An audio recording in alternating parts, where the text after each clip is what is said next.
श्री गणेशाय नमः। आज हम सुनेंगे बुधवार व्रत की पौराणिक कथाएं। पौराणिक कथा के अनुसार एक बुढ़िया माई रोज मिट्टी के गणेश जी की पूजा करती थी, लेकिन वो रोज गणेश की प्रतिमा बनाए और वो रोज ही गल जाए। उसके घर के सामने एक बार किसी सेठ जी का मकान बन रहा था।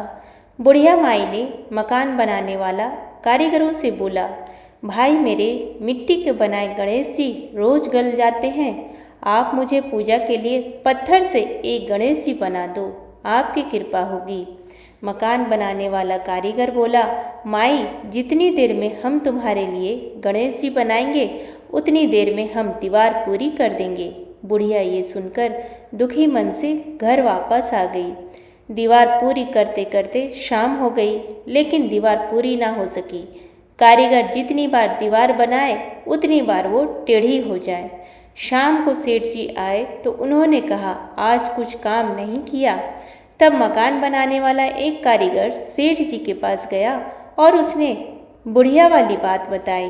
तब सेठ जी ने बुढ़िया माई के घर गए और उनसे कहा कि माई तुम हमारी दीवार सीधी कर दो, हम तुम्हें एक सोने के गणेश जी बनवा कर दे देंगे। गणेश जी ये सुनते ही सेठ जी की दीवार सीधी कर दी। सेठ जी ने बुढ़िया को सोने का गणेश जी बनवा कर दिया। हे विनायक जी महाराज, जैसे आपने सेठ जी की दीवार सीधी करी वैसे ही हमारे भी सभी कार्य सीधे करना। प्रेम से बोलिए गणपति बप्पा की जय। अब सुनिए आगे की कथा। एक समय की बात है, समतापुर नगर में मधुसूदन नाम का एक व्यक्ति रहता था। उसका विवाह पास के ही नगर बलरामपुर की रहने वाली संगीता से संपन्न हुआ। वह दिखने में सुंदर और सुशील था। एक दिन मधुसूदन अपनी पत्नी को लाने के लिए ससुराल पहुंचा। वह उसी दिन अपनी पत्नी को विदा करने की जिद पर अड़ रहा, लेकिन उस दिन बुधवार था। पत्नी के घर वाले समझाने लगे कि बुधवार के दिन यात्रा करना अशुभ होता है, पर वह नहीं माना। संगीता के घर वालों को उसे बुधवार के दिन ही विदा करना पड़ा। इस तरह वे दोनों बैलगाड़ी में बैठकर जाने लगे। कुछ दूरी तय करने के बाद रास्ते में बैलगाड़ी का एक पहिया टूट गया। फिर दोनों गाड़ी से उतरकर पैदल यात्रा करने लगे। इसी बीच संगीता को प्यास लगी। तभी मधुसूदन पानी लेने गया। जब वह पानी लेकर लौटा तो हैरान रह गया। उसने देखा कि उसकी पत्नी के साथ उसका कोई हमशक्ल बैठा है। पास जाकर उसने हमशक्ल से पूछा कि कौन हो।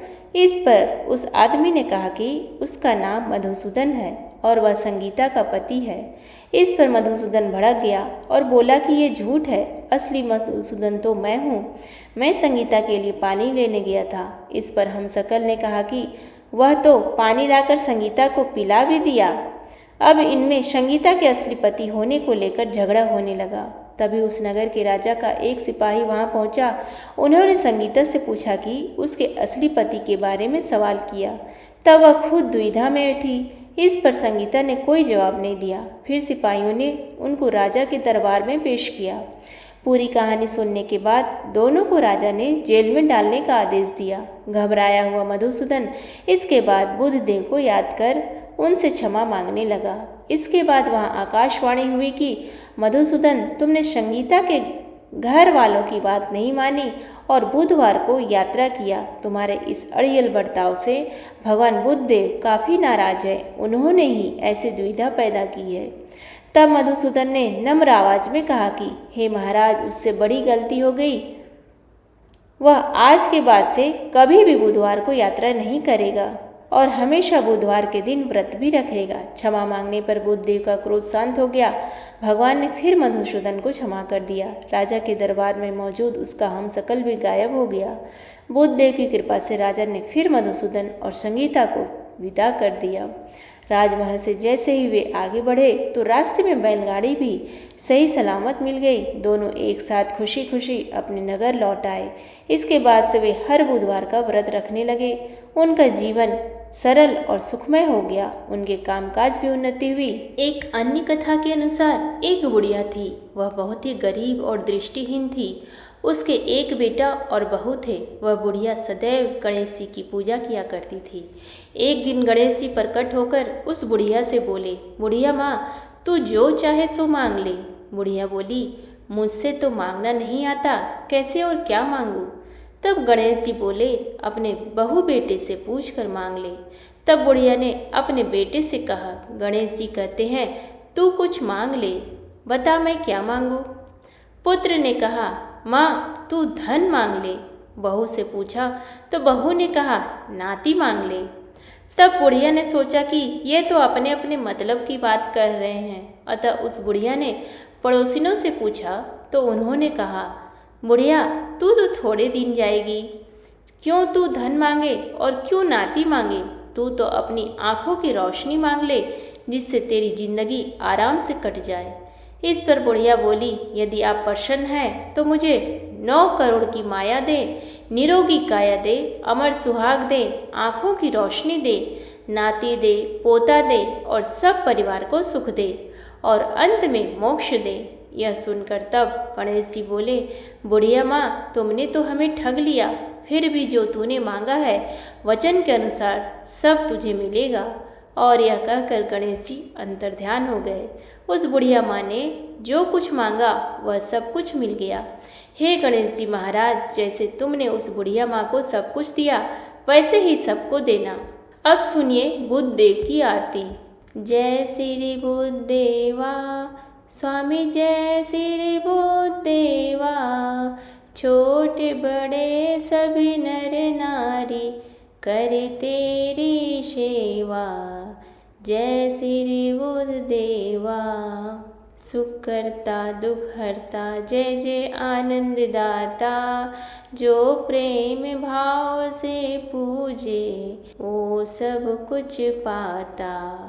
जय श्री बुद्ध देवा। सिंह आपका वाहन है, ज्योति सबसे न्यारी, शरणागत प्रतिपालक, शरणागत प्रतिपालक हो भक्तन के हितकारी। ओम जय श्री बुद्ध देवा। तुम हो दीन दयाल दयानिधि, भवबंधन हारी, वेद पुराण बखानत, तुम हो भय पातक हारी। ओम जय श्री बुद्ध देवा। सदगिरस्त हृदय में बुद्ध राजा तेरा ध्यान धरे, जग के सब नर नारी व्रत और पूजा पाठ करे। ओम जय श्री बुद्ध देवा। विश्व चराचर पालक, कृपा सिंधु शुभ करता, सकल मनोरथ पूर्ण करता, सकल मनोरथ पूर्ण करता, भव बंधन हरता। ओम जय श्री बुद्ध देवा। श्री बुद्ध देव की आरती जो प्रेम सहित गावे, सब संकट मिटाए। ओम जय श्री बुद्ध देवा। प्रेम से बोलिए बुद्ध देवता की जय।